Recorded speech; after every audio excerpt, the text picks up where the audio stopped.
ബഹുമാനപ്പെട്ട അഹ്നഫ് ബിൻ ഖൈസ് റളിയല്ലാഹു തആല അൻഹു അദ്ദേഹം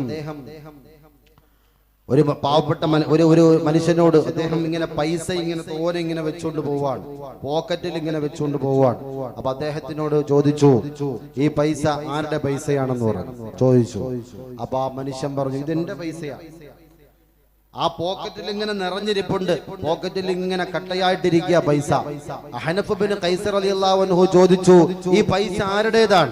അദ്ദേഹം പറഞ്ഞു, ഇത് എന്റെ പൈസയാണ്, ഞാൻ കഷ്ടപ്പെട്ട് ചോര നീരാക്കി ഉണ്ടാക്കിയതാണ്. അഹ്നഫ് ബിൻ ഖൈസ് പറഞ്ഞു, ഇത് നിങ്ങളുടേതല്ല, ഇത് ഏതോ ഒരു സാധുവിൻ്റെതാണ്, ഇത് അനാഥകളുടേതാണ്, ഇത് വിധവകളുടേതാണ്. അത് ഈ പോക്കറ്റിലിരിക്കുന്ന പൈസ അവർക്ക് നിങ്ങൾ നൽകുമ്പോഴാണ് ഇത് നിങ്ങളുടെ പൈസയായി മാറുന്നത്. മനസ്സിലായില്ലേ?